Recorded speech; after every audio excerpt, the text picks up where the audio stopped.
अक्सर हम बात करते हैं कि पहाड़ों में लोगों के पास काम नहीं है और यही वजह है कि बड़ी संख्या में लोग पलायन कर रहे हैं। लोगों का मुंह भंग हो गया था क्योंकि यह है कि अभी भी हो रहा है। मतलब ये है, जंगली जानवर है, बंदर है, सुअर है, लंगूर है, बहुत नुकसान करते हैं। मेहनत करने के बाद तो होता ही है सर, धीरे धीरे ना।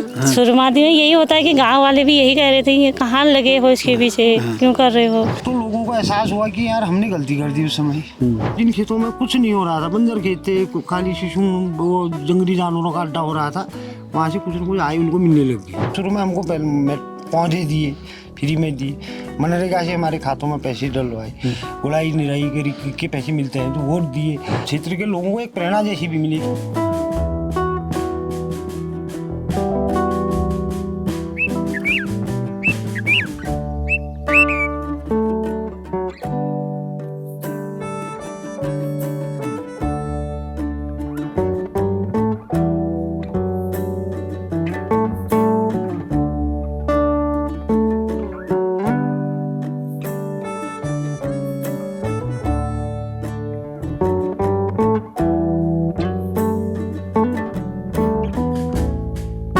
मिसालें खोजने के लिए कहीं दूर नहीं जाना पड़ता, मिसालें हमारे आसपास होती हैं। अक्सर हम बात करते हैं कि पहाड़ों में लोगों के पास काम नहीं है और यही वजह है कि बड़ी संख्या में लोग पलायन कर रहे हैं। अक्सर दो ज़िलों का जिक्र होता है, अल्मोड़ा और पौड़ी, जिनके बारे में कहा जाता है कि सबसे ज़्यादा पलायन इन्हीं दो ज़िलों से हुआ। लेकिन आज हम अल्मोड़ा के ताकुला ब्लॉक के पनेर गांव में हैं और आज आपको मिलाते हैं एक ऐसे मेहनतकश किसान से जिन्होंने अपनी मेहनत के दम पर बदलाव की एक नई कहानी लिखी है। मैं बात कर रहा हूं ललित लोहानी जी की, जिनकी इस बगिया की महक हमें देहरादून से इस खूबसूरत गांव में खींच लाई है। उनसे बात करते हैं, उनसे जानते हैं कैसे उनके काम की शुरुआत हुई और आज वो कैसे औरों के लिए एक प्रेरणा बन गए हैं।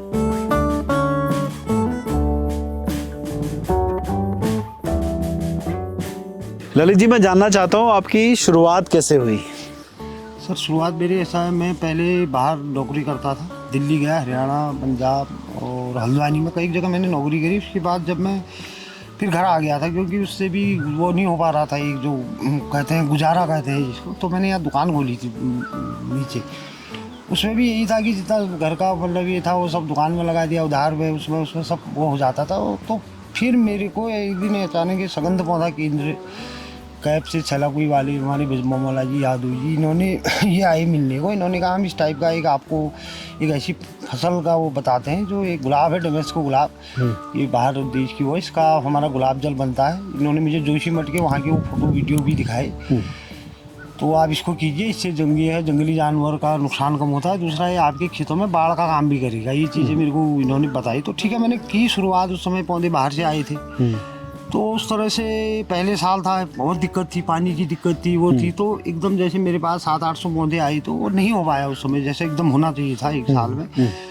लेकिन फिर मेरे को ये हुआ, बड़ी मायूसी हो गई। पहले साल पेड़ सूख भी बहुत गए थे गर्मी उसकी वजह से। तो फिर इन्होंने फिर मेरा बहुत, कैब वालों ने मेरा बहुत उत्साहवर्धन किया। उन्होंने कहा आप मेहनत कर रहे हो, आप ऐसा ये चीज़ें एकदम वो नहीं देती है, तो समय लेता है, एक आध साल 2 साल के बाद आपको फिर ये मेरे को दिखाते थे वीडियो वहाँ के जोशीमठ के, इधर के, ऐसी जब फ्लावरिंग में आपके पौधे आएंगे तब आपको कुछ इससे आय भी प्राप्त होगी। तो फिर मैंने इसको फिर अपना मतलब ये पूरा ध्यान इसी पर लगा दिया। तो ये हुआ कि दूसरे तीसरे साल के बाद इसमें थोड़ा फूल खिलने शुरू हो गए। पहले साल जैसे शुरू में 2 किलो फूल आया था जब मायूस हुआ था, फिर तीसरे साल से इसमें 90 किलो फूल, 100 किलो फूल आए, तो मेरा एकदम वो भी हुआ, मतलब वो आय भी बढ़ गई थोड़ा बहुत। और कुछ हमको मनरेगा से भी मिलता था पहले, तो उससे अब इधर से गुलाब जल भी बिकने लग गया था।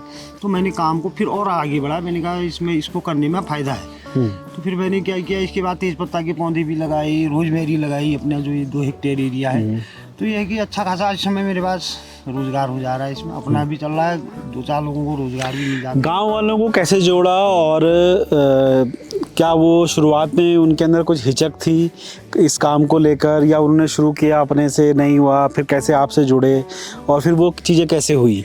गाँव वालों पहले साल जब हमने गुलाब लगाया था तो उस समय भी कई लोगों ने शुरू किया था, लेकिन उसमें भी कई नेगेटिव बोल थे कि नहीं यार कुछ नहीं होता, यहाँ थोड़ी होता है, ये सरकारी मनरेगा का पैसा वो करते हैं, वो कर लेते हैं, उसके बाद फिर छोड़ दिया, लेकिन मैंने छोड़ा नहीं। मैंने कहा जी नहीं, ऐसा तो नहीं है, क्योंकि हमारी जो सेंटर फॉर एरोमेटिक प्लांट में चौहान जी हैं, हिमालुनी जी है, कोमोला जी है, यादव जी है, साज जी है, जो भी है मतलब ये वो दिखाते बताते थे जब भी मैं वहाँ देहरादून में जाता था, आपको इस पर काम करो, आप अच्छा काम करो, तो बहुत उत्साहवर्धन हुआ। अच्छा, तो मतलब मेरा ये लोग आपको एक्सपोजर विजिट के लिए वहाँ ले गए? जी जी जी। अच्छा, वही हमको वहाँ से हमको जोशीमठ का उधर का वहाँ दिखाते थे हमको ये। तो फिर ये गांव वालों ने तो एक आध चल, फिर लेकिन जैसे ही मेरे यहाँ तीसरे साल से इसमें फूल आना शुरू हुआ, तो लोगों को एहसास हुआ कि यार हमने गलती कर दी उस समय, हम भी करते तो आज हम एक, फिर उन्होंने भी शुरू किया। उन्होंने तब उन्होंने आज वो स्थिति में है कि जिन खेतों से कुछ नहीं हो रहा था, अभी जैसे हम नर्सरी बनाते हैं, कटिंग है, अभी 10-12 हज़ार की कटिंग दे दी किसी ने,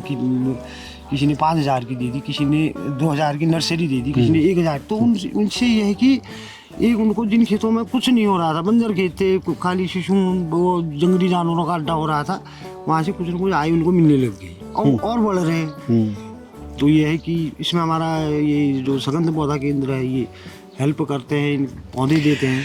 एक चीज़ मैं जानना चाहता हूँ, जो जिस तरह से जब हम यहाँ आ रहे थे अल्मोड़ा से, जब हम ताकुला की ओर बढ़ रहे थे और जब हम इस क्षेत्र में आए, तो यहाँ भी लगभग वही स्थिति है कि खेती लोगों ने छोड़ दी है। तो खेती जो नहीं करना चाहते उनके लिए ये विकल्प कितना अच्छा है, कितनी इसमें मेहनत लगती है, कितना इसमें पेशेंस चाहिए, क्योंकि कोई भी चीज़ है जब आप इस तरह की कोई चीज़ शुरुआत करते हैं तो उसमें बहुत धैर्य रखना पड़ता है, कितनी मेहनत लगती है, और क्या ये खेती का एक बेहतर विकल्प है? जी, क्योंकि ऐसा हो गया सन 90 के बाद पहाड़ों से जो रोजगार के लिए बाहर पलायन लोगों का जाना शुरू हुआ, खेती बाड़ी से लोगों का मोह भंग हो गया था। क्योंकि यह है कि अभी भी हो रहा है, मतलब यह है जंगली जानवर है, बंदर है, सूअर है, लंगूर है, बहुत नुकसान करते हैं। फिर दूसरा जो है ग्लोबल वार्मिंग, मौसम परिवर्तन, जिस समय बारिश चाहिए उस समय बारिश नहीं हो रही है, जिस समय चाहिए उस समय अत्यधिक हो जा रही है, कुछ इस तरह के, तो लोगों का भी एकदम वो जैसा हो गया। तो ये जो एरोमेटिक फसल है हमारी, सगंध फसल है, चाहे इसमें डमेस्को गुलाब है, तेज पत्ता है, या लेमन ग्रास है, या रोजमेरी है, ये ऐसी फसल है, इसको एक तो जंगली जानवर नुकसान नहीं करते हैं। रोजमेरी के खेत में अभी मैंने आपको ऊपर दिखाया था, सुअर गया है उधर, लेकिन किया कुछ नहीं है, बगल में गेहूं का खेत है, पूरा खुद गया। तो ये एक तो व्यावसायिक तरीके से जो है इसकी डिमांड, इस समय कोरोना काल के बाद इसकी अच्छी डिमांड आई। जैसे अभी रोजमेरी है, हमारा गुलाब जल ऑर्गेनिक है, प्योर बनाते हैं हम, घर में बनाते हैं, इस कोई रासायनिक का हम इस्तेमाल इसमें नहीं करते हैं। तो इन अब लोगों को समझ में आ रहा है कि जैसे हमें गेहूँ 1,000 रुपये की गेहूँ, 2,000 रुपये गेहूँ बोनी में लग जाना है, 100 रुपये का गेहूँ नहीं हो रहा उनके। तो हम अपनी पारंपरिक फसल को जैसे हमने बाढ़ जैसी कर दी गुलाब की, मैंने आपको कई खेतों में दिखाया, तो मैंने मडुआ भी बोते हैं, उसमें बीच में गेहूँ भी बो रहे हैं, अपनी सब्जी भी ले रहे हैं।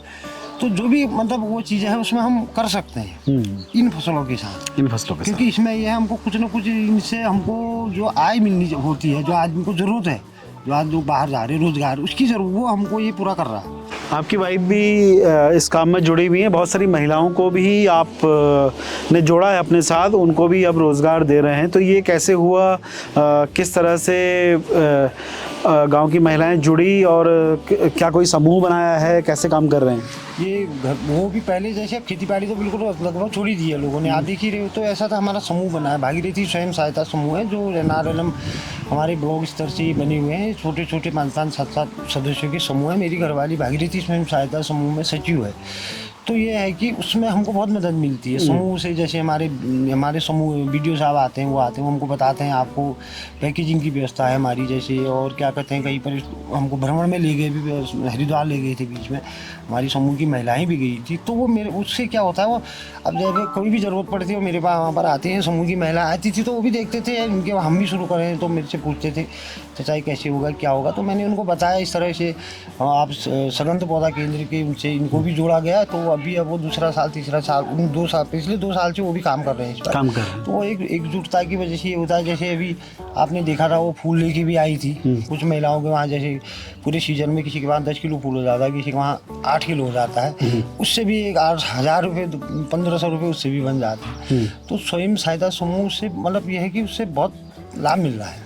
ये तो हुई बात कि आप जिस तरह से यहाँ पर फूल की पैदावार कर रहे हैं, आप इसमें से रोज़ वाटर जैसे निकालते हैं तो वो प्रोसेस कैसे करते हैं, कितना हो जाता है, और गुलाब जो डेमेस गुलाब है उसके अलावा और कौन कौन से हैं जिनको आप इस तरह से जैसे रोज़ वाटर या दूसरी चीज़ें करते हैं? शुरू के कुछ 1 साल, जैसे पहले साल मैंने स्टार्ट किया था तो गुलाब जल बनाया था मैंने, उस समय 100 लीटर के करीब। उस समय थोड़ी परेशानी हुई थी क्योंकि ऐसा था, नया नया वो था, कोई पहचानता भी नहीं था गुलाब जल क्या है। बाजार से हम ही खुद लाते थे, वो यूज कर लिया छोड़ दिया। तो लोग एक तो इसकी वो तो उस समय मेरे को ये जो सुगंध पौधा केंद्र कैंप है, इन्होंने पहले अपने वहाँ ही हमारा जो गुलाब जल था उसको लिया, हमको पैसे दिए थे। तो उससे एक मेरे को बड़ा वो लगा, जैसे मेरे 10-15 हज़ार रुपये आ गए मेरे खाते में, तो बड़ी हिम्मत बढ़ी। मैंने कहा इसको और बढ़ाना है, आगे करना है। तो फिर उसके साथ साथ फिर ये हुआ धीरे धीरे, जैसे जैसे काम बढ़ा मैंने रोज़मेरी स्टार्ट कर दी, क्योंकि इसके अलावा भी है, क्योंकि ये 2-3 फसल साल भर में, जैसे कटिंग, नर्सरी, गुलाब, तो ये 2-3 चीज़ें ये हैं। तो उसके बाद मैंने रोजमेरी का स्टार्ट कर दिया। तेज पत्ता के पौधे बढ़ रहे हैं धीरे धीरे, ये भी चल रहे हैं, तो रोजमेरी स्टार्ट किया, लेमन ग्रास लगाया। तो उससे ये हुआ कि मेरे ग्राहक फिर बाद में, अब जैसे ऑर्गेनिक उस पर है, तो मेरे को चेन्नई से जो सुगंध पौधा केंद्र वाले हैं, इन्होंने मेरे बारे में बताया कि ये एक आदमी है, आप इनसे बात कर सकते हैं। तो जो और मेरे ग्राहक है, जैसे चेन्नई में जाता है, पूना जाता है, या फिर देहरादून में है, इधर दिल्ली में है, जो भी लोग हैं हल्द्वानी में लेते हैं, तो ये लोग वहाँ से उन्होंने बताया, तो वो मेरे फिर ग्राहक बनते गए धीरे बहुत। कितना गुलाब जल आप एक सीजन में कर लेते हैं और कितना रोजमेरी का कितना कर लेते हैं? जैसे गुलाब जल तो ये उस पर डिपेंड करता है कि हमारी खेती किस टाइप की है, किस टाइप के हमारे पौधे बढ़ रहे हैं। जैसे पिछले साल मैंने 500 लीटर बनाया था, तो इस साल 100-200 लीटर बढ़ेगा ही। पिछले साल मैंने रोजमेरी का वो नहीं बनाया था, जैसे रोजमेरी नहीं था मेरे पास, तो इस बार मैंने करीब 800 लीटर रोजमेरी का अर्क दे दिया है, जो मैं तो वो भी उसी में वो भी काम ये आयुर्वेदिक उसमें काम आता है। तो ये है कि ये बढ़ते हर साल बढ़ता है। और यहाँ से मार्केट मिल जाता है इजीली? अभी तो हाँ जी मिल रहा है। आजकल देखिए सोशल मीडिया है, हमको अपनी उसको एक दिखाने का बहुत अच्छा जरिया है। हमारे पास ये चीज़ है हमारे उस, तो हम अपने आदि मार्केट तो हम ऐसे भी बना सकते हैं। और कॉस्टिंग क्या होती है, कितना आपको कमाई हो जाती है उससे? कमाई का तो ये है जी, है ना, अच्छा खासा काम मेरा तो चल रहा है, मेरे साथ 2-4 लोगों का और रोजगार चल रहा है। बाकी हिसाब मैं लगाता नहीं हूँ, ठीक है। पहले मैं इसको अपना डेवलप कर रहा हूँ, जो भी उसमें से मेरे को आई होती है, मेरा खर्चा भी चल रहा है, मैं बाकी इसमें लगा लेता हूँ। बाकी दिवाली जो है सरकार भी हेल्प करती है। एक सवाल मेरा आपसे है, और वो बहुत ही इम्पोर्टेंट सवाल भी है। अक्सर ये कहा जाता है कि गांव में, अंदरूनी इलाकों में सरकारें मदद नहीं कर रही हैं, प्रशासन से वो मदद, उस तरह की मदद नहीं मिलती, अलग अलग विभाग हैं उनसे उस तरह की मदद नहीं मिलती। क्या ऐसा है? ये बात तो सही है कि कई जगह ऐसे चैलेंजेस आते हैं, क्योंकि लोगों का कहना है कि हमें शायद जितनी मदद मिल सकती थी, जितनी जागरूकता की ज़रूरत थी, उस तरह से नहीं पहुंची। लेकिन क्या सब जगह ऐसा है? आपको कितनी हेल्प हुई अलग अलग विभागों से जब आपने अपना ये काम किया, उसके बारे में थोड़ा सा बताइए। सर मेरा मानना है इस बारे में ये है कि देखिए सरकार हेल्प करती है, ऐसा नहीं है। हमको जैसे शुरू में हमको पौधे दिए, फ्री में दिए, मनरेगा से हमारे खातों में पैसे डलवाए, गुड़ाई निराई के पैसे मिलते हैं, जो वोट दिए। तो उसके बाद ये होता है कि जैसे अब ये मेरे अभी हम सोचते हैं कि पहले सरकार सब कुछ कर दे हमारे यहाँ। मेरे यहाँ पर तो ऐसी कभी दिक्कत नहीं आई। मेरे यहाँ पर जो भी अभी देखिए 4 दीवारी बन गई है, लघु सिंचाई से मेरे यहाँ पानी के टैंक बन चुके हैं। ये जो टैंक जो अभी हमने देखे, ये टैंक मतलब कैसे बने, मतलब ये योजना आपको कैसे मिली, क्या हुआ इसमें सब एक बहुत बड़ा योगदान RBI हौलबाग, अब वो मैं ज़रा बताना वैसे भी भूल गया था उनको, तो वो उनका भी योगदान बहुत बड़ा रहा है मेरी इस खेती में, या मेरी इसको मार्केटिंग करने में, या मेरे लाइसेंस वगैरह बनाने में। क्योंकि हम तो पहले खाली बना दे थे, खेती कर रहे थे वगैरह, तो उन्होंने कई चीज़ें हमारी सरल करी। RBI अल्मोड़ा हौलबाग वालों ने मेरे लाइसेंस बनाने, कागज़ भी थे, तो वहाँ से मेरे को कई ग्राहक वहाँ से भी मिले। और उसके बाद जैसे फिर इधर मेरे यहाँ पर DM वंदना सिंह जी थी, उनका आना बहुत वो रहा मेरे लिए। यहाँ पर वो आए, उन्होंने मेरे काम को देखा, मेरा बहुत, जो पहले DM थी, पहली DMC जी जिस समय नैनीताल की है, वंदना सिंह जी, तो उन्होंने मेरे इस काम को देखा। और यहाँ पर मेरी जो बहुत जटिल समस्या थी, उस समय धनपत कुमार जी थे उनके साथ, सतीश शर्मा जी से उद्यान विभाग वाले, तो उन्होंने मेरी पेयजल की समस्या को सबसे प्रमुखता से उन्होंने कहा इसको ठीक करना है पहले, क्योंकि जो भी है पौधों के लिए पानी जरूर चाहिए। तो थोड़ा सा पानी था, उन्होंने यहाँ मेरे वहाँ टैंक बनवा दिए।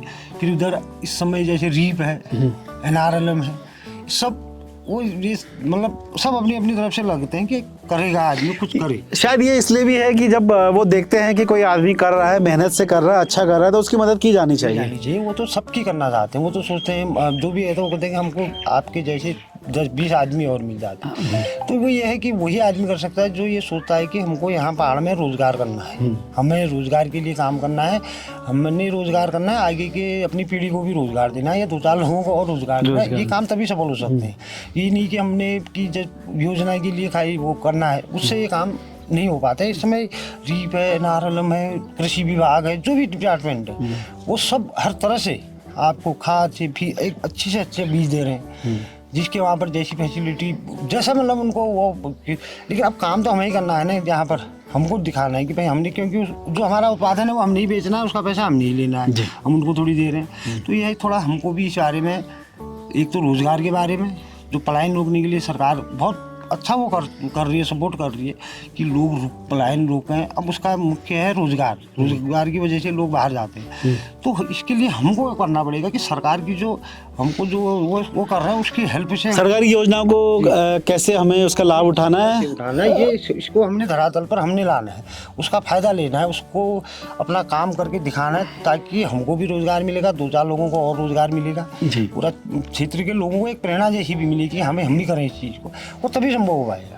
अब आपके जो ये खूबसूरत बगिया है, इसके कुछ और हिस्सों को भी देखने का टाइम आ गया, कुछ वो भी देखते हैं और समझते हैं कि आपने वहाँ क्या क्या किया है। चलते हैं और उनसे भी बात करते हैं जिन्होंने आपकी इस मेहनत में आपके साथ हर कदम पर साथ निभाया, तो उनसे भी बात करते हैं।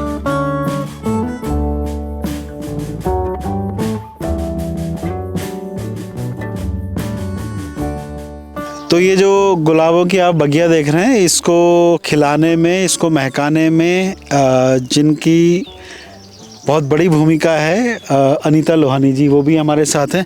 तो अनीता जी, कैसे रहता है दिन भर का रूटीन, क्या क्या कर लेते हैं? मैं 2017 से डेमेक्स गुलाब की खेती कर रही हूँ, सुगंध पौधा केंद्र कैप के माध्यम से, जो सेंटर फॉर एरोमेटिक प्लांट जो हमारा सेलाकुई में बना है, उन्हीं के माध्यम से ही हमने इसको स्टार्ट किया था। 17 में तो बहुत मतलब वो हुआ, जोशीमठ से यहाँ पर पौधे आए, तो बहुत मतलब उस समय कमी लगे पौधे, तो धीरे धीरे हमने इसको बढ़ाया, तो आज बहुत अच्छा हमारा यहाँ पर गुलाब की खेती हो रही है। तो अप्रैल के महीने में हमारा गुलाब खिलता है, तो हम उसमें तोड़ाई करते हैं और नर्सरी भी तैयार करते हैं, गुलाब जल बनाने का काम भी हम करते हैं। तालमेल कैसे बनाती हैं रोज़ की जो कामकाज है और ये सारा कामकाज, इसमें तालमेल कैसे बनता है? सर, सुबह जैसे फूलों का है, हम 4-5 महिलाएं इकट्ठा होकर फूल तोड़ लेते हैं, उसके बाद हमने गुलाब जल के साथ साथ फिर अन्य घरेलू काम भी हो जाते हैं और नर्सरी का भी काम हो जाता है, और ऐसे दिन भर हमारा मतलब चलते रहता है काम घरेलू गुलाब के साथ साथ। मैं एक चीज़ जानना चाह रहा हूँ कि जैसे आप सब उसके अलावा ऐसा कुछ आप लोग करते हैं जो, जैसे बहुत सारे जगहों पे हमने देखा कि स्वयं सहायता समूह बने हुए हैं, महिलाएं अलग अलग तरीके से काम कर रही हैं, आप कुछ ऐसा भी काम करते हैं गांव में? जी सर, हम जैसे पैकेजिंग, हम घरेलू अदरक का और धनिया, लहसुन, प्याज सब हम लगाते हैं सर, स्टॉलों में भी जाते हैं, तो अपने घरेलू का है उद्योगी जो हमारा घरेलू वो है, उसी को हम लेके जाते हैं स्टॉलों में। जब 2017 में आपके हस्बैंड ने जब ये सोचा था शुरू करने का, तब आपने सोचा था ये इतना बड़ा हो जाएगा काम?